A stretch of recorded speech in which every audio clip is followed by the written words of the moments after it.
Eh, tapi gini Mas, ini aku tanya lagi ya, berkaitan dengan umum ya, maksudnya kemarahan jiwani secara umum.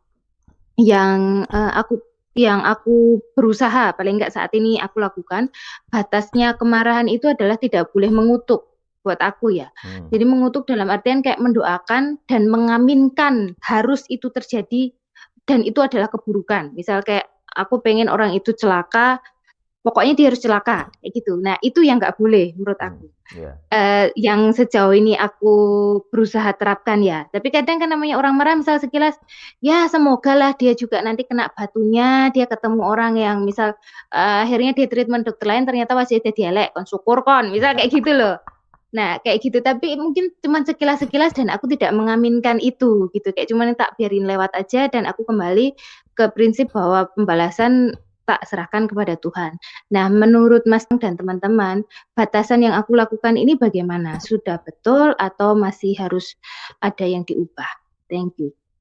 Ya, ini berkaitan dengan pemikiran ya. Jadi saya selalu mempergumulkan kebersihan pemikiran.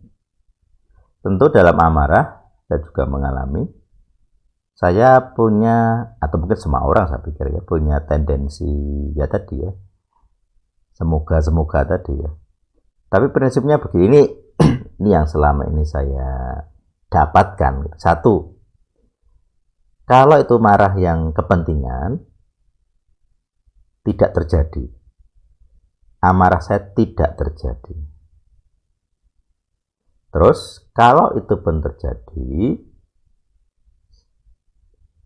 saya bisa melihat dia sendiri punya celah hukum di hadapan Tuhan. Yang kedua, ada roh yang mendakwa. Nah, kalau ada roh yang mendakwa kan bisa dua versi ya, artinya dia sendiri punya dosa sehingga dia terkena dakwaan itu. Terus yang kedua, saya sendiri punya roh yang mendakwa, roh jahat maksudnya. Dalam kasus itu kan kita bisa evaluasi. Nah, ini makanya saya selalu bilang Roma 8:28 itu begini. Jadi ketika kita meresponi sesuatu termasuk kejahatan yang kayak gini tadi, saya akan evaluasi diri saya. Di dalam diri saya ada nggak seperti kata Paulus ya, aku ingin berbuat baik tapi ke organ-organ tubuhku melawanku. Nah, ini bisa kita mengenali. Kalau di dalam pemikiranmu itu nanti muncul pemikiran-pemikiran yang mendakwa dan bertendensi negatif, bernuansa negatif, bisa diduga berarti, oh, berarti pikiran saya tidak bersih. Nah, kalau pikiran saya tidak bersih, sepertinya saya membutuhkan pelayanan pelepasan. Nah, gitu. Kalau saya begitu. Itu itu berkaitan dengan topik yang kemarin saya bahas tentang integritas dan kejujuran. Saya perlu bersaksi bagi diri saya sendiri. Apakah ketika saya mengalami kejahatan itu, pikiran saya bersih? Ini orang lain tidak bisa menilai, hanya kita sendiri. Saya perlu bersaksi. Ketika saya mendapat kejahatan itu, pikiran saya bagaimana? Jujur ya, apakah saya pengen dia mendapat kejahatan ataukah yang lain? Nah, ini pengalaman saya. Jadi ketika saya mengalami pembelaan Tuhan yang ekstrim-ekstrim gitu ya, kadang heran kok saya bisa mendapat pembelaan se ekstrim itu gitu. Bahkan dalam ada beberapa kasus yang tanda petik seakan-akan kok kok saya diberi ini ya, kayak diberi wewenang gitu ya. Tanda petik kayak ini, bukan mengendalikan apa ya, kayak berperan di dalam kehidupan orang tersebut gitu. Nah, kemudian saya mencoba memfilter ini amarah jiwani atau rohani. Kalau jiwani iya, karena kepentingannya dilanggar gitu. Jadi karena kepentingan saya dilanggar dan dia di situ terus perannya, ya saya akan dirugikan terus gitu ya. Maka ketika saya melihat ini kepentingan saya ini dibela Tuhan atau tidak, Nah, kepentingan yang dibela Tuhan itu kalau searah dengan misi Tuhan. Nah, sekarang ini tambahan lagi materi untukmu gitu. Sekarang statusnya kan pekerjaanmu yang diserang. Nah, sekarang saya bisa bertanya, menurutmu, dan mungkin tidak perlu dijawab, pasti direnungkan. Pekerjaanmu itu ada searah, selaras dengan misi Tuhan atau tidak? Ini nanti berkaitan dengan imanmu. Kalau kamu yakin misimu itu, pekerjaanmu itu, kan itu bisa dibilang itu kayak pencapaianmu gitu ya, karir gitu ya. Itu demi dirimu sendiri atau demi Tuhan? Ada dalam kerangka ketuhanan atau tidak? Kalau pekerjaanmu itu ada dalam kerangka ketuhanan, secara umum prinsipnya Tuhan akan membela dalam hal keberhasilan. Jadi ketika ada ancaman-ancaman terhadap yang merugikan tadi ya, tentang reputasi, tentang ya menjelek-jelekan atau apa, serangan bentuk apapun, di dalam hati saya harus punya modal dulu. Saya punya iman nggak bahwa pekerjaan saya itu direstui Tuhan atau tidak? Kalau saya punya iman bahwa pekerjaan saya direstui, saya tidak akan goncang. Roh saya tidak akan goncang, iman saya tidak akan goncang. Walaupun jiwa saya bisa takut, kok gak piye, kok nanti hasilnya bagaimana. Kayak ini tadi kan sebelum saya bilang sesi ini telat kan gara-gara masalah hardware. Ini tadi kan di grup inti kan saya mau, rencana saya kan apa, semua doa cabut paku itu ditranskrip, kemudian diakui oleh semua anggota ya. Rencananya begitu. Nah, tadi tiba-tiba itu ngeheng tadi. Habis saya ngopi, saya satu video berhasil. Saya kan nyoba yang lain gitu. Tiba-tiba macet gitu ya, input output error gitu. Jadi dibaca itu nggak iso ngopi gitu ya. Kemudian saya restart, harddisknya hilang. Harddisknya tidak terdeteksi gitu. Waduh gitu ya gitu. Nah gitu. Kemudian begitu ada kasus begitu, saya langsung naik ke atas, tanya, ini Tuhan akan bela saya atau enggak? Apakah data saya selama 4-5 tahun ini semua yang bepergian itu akan hilang, rusak? Atau bagaimana? Ini 400-an giga gitu totalnya. Mungkin kalau total kan 4 tera ya, tapi yang dokumentasi cabut paku ini yang jadi masalah gitu. Karena hanya dalam bentuk video saat ini, belum ada transkripnya. Catatannya hanya ada di diskusi-diskusi grup gitu. Tapi kalau eksekusi di lapangan kan tidak ada. Hanya saya yang punya, teman-teman tidak punya. Karena bentuknya video gitu. Jadi tiap kali saya pergi pasti ada rekaman gitu. Dan kalau itu sampai hilang, ya bayangkan kegiatan kita selama ya dari awal 2017, 2016 hilang semua. Makanya saya getol di upload YouTube itu untuk backup ya, untuk cadangan. Tapi kan tidak semuanya masuk YouTube. Kayak video-video yang KW kan baru sedikit yang bisa saya upload gitu. Karena proses kan juga nggak mudah ya, perlu dibuang yang mana, nanti yang perlu diupload yang mana, yang tidak perlu diupload yang mana, kan seperti itu. Nah kalau sampai hilang ya sudah. Makanya tadi sebelum sesi ini pun saya sudah punya beban mental, ini saya akan kehilangan atau enggak ya. Kalau saya kehilangan berarti satu, saya merasa sia-sia selama ini karena tidak disimpan, tidak ada dokumentasinya, dan itu merugikan jelas untuk El Sadik gitu ya. Makanya saya langsung naik ke atas, saya coba tanya, ini Tuhan akan bela saya atau enggak soal kerusakan hardware ini.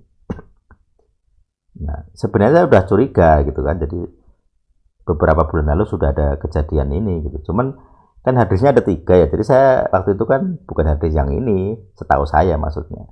Jadi yang error itu pas saya ngopi harddisk lain gitu ya. Jadi saya tidak ngeh bahwa itu harddisk yang utama gitu. Kemudian harddisk utama tadi saya coba pindah ke PC lain, Ternyata memang ada kejadian itu tidak detek gitu ya. Makanya saya langsung ini tadi, wah harus beli nih, harus beli harddisk lagi gitu. Tapi yang tadi terakhir saya coba copot gitu ya, ganti kabel, sepertinya bisa. Tapi ya itu solusi darurat ya, artinya saya harus upgrade. Upgrade-nya apa ya, beli, mau tidak mau harus beli harddisk gitu ya, begitu. Padahal nanti di bulan Maret juga banyak ada tagihan-tagihan situs dan sebagainya. Tapi intinya memang itu pergumulan yang lama, sudah tahu, sudah aware lama, cuman eksekusinya sekarang itu kan harus dipaksa. Dengan apa ya, tiba-tiba tadi input output error, saya nggak bisa hilang, nggak ada tag harddisknya gitu. Jadi semoga ini masih bisa saya selamatkan, artinya saya bisa membackup sebelum rusak total gitu ya, artinya sebelum benar-benar mati saya harus sudah punya cadangannya. Ya itu upgrade yang saya lakukan gitu. Jadi daripada saya marah-marah, satu, marah kepada siapa, ini nggak ada manusianya, ini hardware gitu. Terus yang kedua, saya menganggap ini warning gitu dari Tuhan, harus ada upgrade gitu ya. Ini kan teknis ya, celah teknis, tapi kan nanti kalau nggak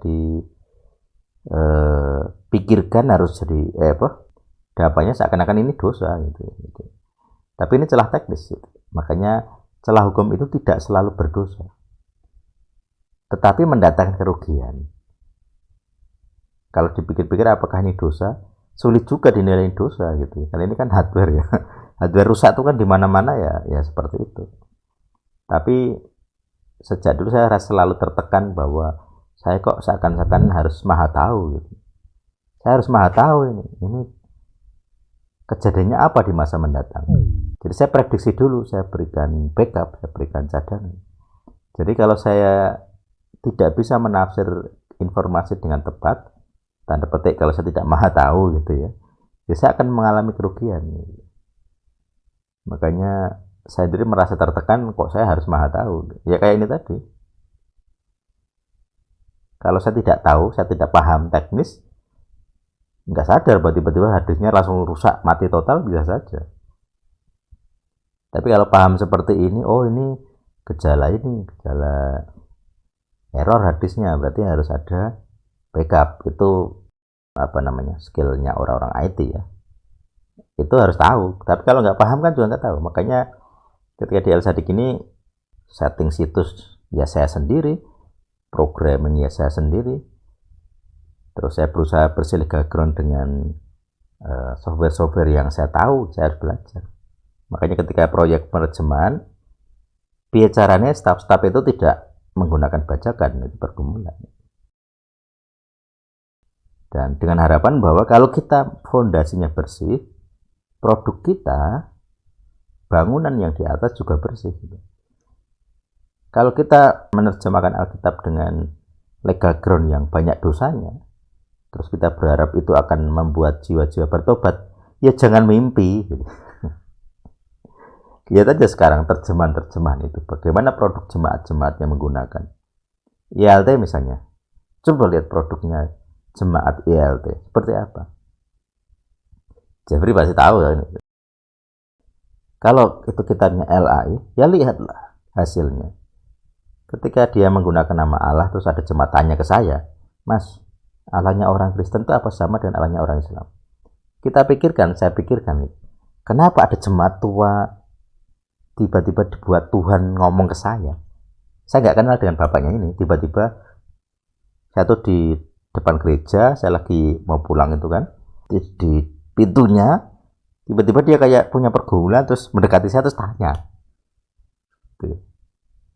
Oh mungkin aku mikirnya, oh karena dia tahu saya sering di gereja, ngurus apa gitu. Jadi tapi kalau kenapa dia tanya hal doktrin yang berat ke saya, kalau nggak kepada orang lain, kan itu jadi unik bagi saya sendiri.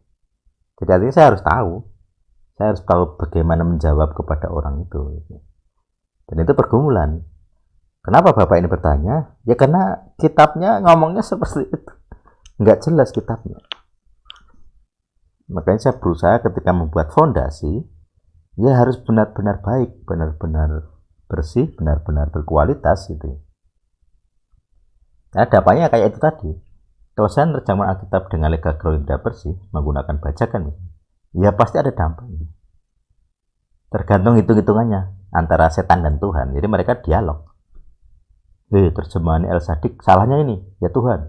Salahnya terjemahan El Sadik, 1, 2, 3, 4. Terus ketika ada jemaat kelak ya itu ya, ada pendeta, ya Tuhan, saya berdoa supaya setiap orang yang menggunakan Alkitab atau kitab suci El Sadik ini bisa bertobat. Setannya langsung ngomong, hei Tuhan, doa pendeta itu, doa orang itu nggak bisa kau jawab. Kenapa? Karena dosanya terjemahan El Sadik itu 1, 2, 3. Terus Tuhan biar jawab, ya iya sih, memang berdosa, lebih benar. Yesaya 59 ayat 1. Tuhan tidak bisa bela saya. Tuhan tidak bisa Tuhan tidak bisa bela El Sadik kalau memang ada dosanya. Makanya nanti kalau selesai pun kita harus pengakuan dosa. Karena ada beberapa yang diterjemahkan dengan, ya kita nggak tahu ya. Karena bukan laptopnya El Sadik. Itu dari sisi software. Belum mungkin ada celah-celah dosa yang lain, kita nggak tahu. Yang belum terendus lah misalnya. Ya intinya begitu. Jadi kalau kamu merasa pekerjaanmu itu ada legal groundnya, pantas dibela Tuhan, tidak usah khawatir. Mungkin akan ada kerugian kalau memang dia punya dampak gitu.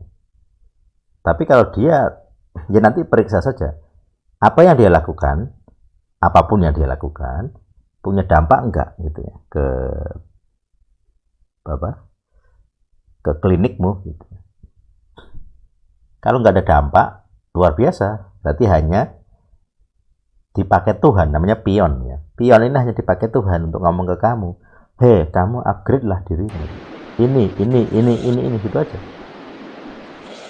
Yes. Makanya saya selalu menggunakan konsep Roma 8 ayat 9.